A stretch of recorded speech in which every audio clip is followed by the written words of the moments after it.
Hello pre-calculus student. This video is for chapter 6.2, graph of orthotric function, and we are in the last videos about graphing cotangent function. So very similar to tangent, cotangent is a ratio of cosine and sine. So vertical asymptotes occurs when sine x is 0, which is 0, pi, 1 pi, 2 pi, because if you look at the unit circle, sine is the y value. So if we look at all the on the x-axis, we have 1 comma 0, so that's when y is 0, and also -1 0, so this is when the angle is 0, and pi, and every time we go back to like 2 pi, 3 pi, that is when the asymptote happen. So when we graph tangent, we know that there is asymptote at 0, pi, like the whole number of pi, that would be asymptote. We do not use any reference uh, trig function to graph. We just graph it from scratch.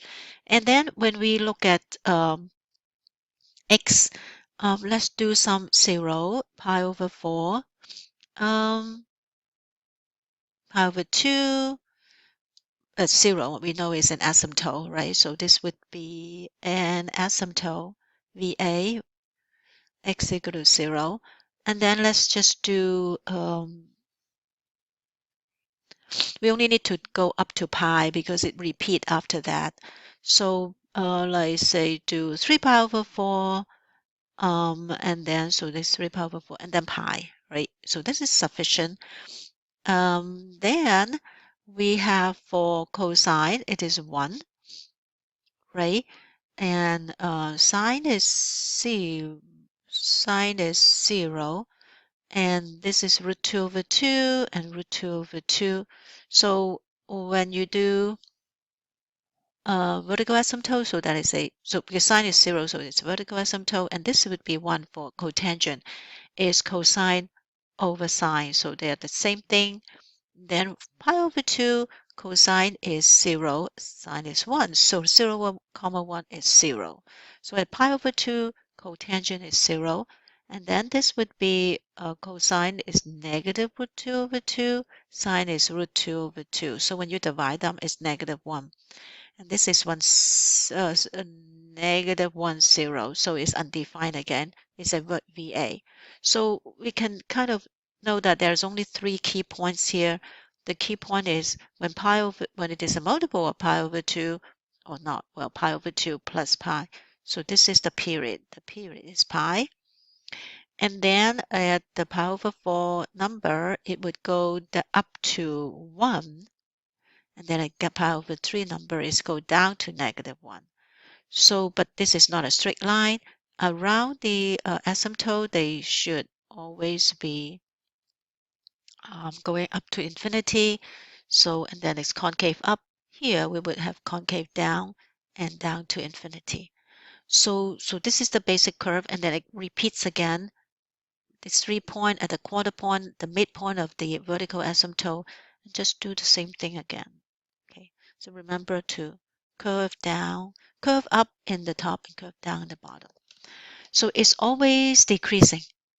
We're always decreasing. Whereas if you compare what we have in a tangent, it's always increasing. It goes all the way to negative infinity because at the first quarter point, negative pi over 4 is -1. Whereas for the basic cycle in a cotangent, it starts from 0. So the first quarter point is +1. So that's kind of like the reference point. So we say that so this 1 at the quarter point is the stretching factor. We say by default the stretching factor is 1. If there's nothing multiplied outside, the period is pi. Okay, not 2 pi, is pi because everything repeat after pi. Domain is x, everything except x cannot be pi, n pi, right? 1 pi, 2 pi, 0 pi. Range is a real number. You can have any number. Vertical asymptote occurs at x equal to 0 and pi for the basic cycle, and the generally is x equal to n pi. So these two are the basic cycle. right, for the basic cycle. We always want to know the basic cycle because that's how we figure out like how the thing shift. So how to graph A cotangent bx plus d. Basically, the phase shift is c over b. Period is pi over b. The stretching factor is a. And if a is positive, a is negative, there is reflection, meaning it would not be down, it would be up. Okay. So stretch for cotangent, I'm just going to stretch A cotangent BX. Not interested doing minus and plus. Okay, so just these for your requirement. So I see A here. This is B. So this would affect the stretching factor is 4. And there's no reflection because I see A is positive because 4 is greater than 0. Period would be pi, but divided by pi over 8. So pi divided by pi over 8 is the pi times 8 over pi is equal to 8 is a number. So the vertical asymptote would be at 0 and 8. It's always from 0 and then at the end of a period. So you can see that we would have, and then on the negative side, we have negative 8, of course, and then a vertical asymptote at 0. So this is what you do first. Then you take care of the 3-point. The 3-point would be at the midpoint, it would be 0. At the quarter point, it would be 1, but because of the stretching factor, we go up to 4. And at the third quarter point, it go down to 4, negative 4. So that's how you do it. And this would be go down like that. The same for here. Anytime it's in the midpoint is 0, and then it goes to 4 and negative 4.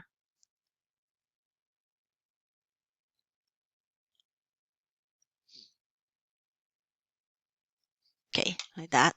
So that is a cotangent function. So we only require you to know A cotangent Bx. A affect the stretching factor on the quarter point only. B affect how the periods are and the vertical asymptote. The range you can see is negative infinity to infinity. It can touch on everything. So that's all I have about cotangent, and you can use this to work on your classwork.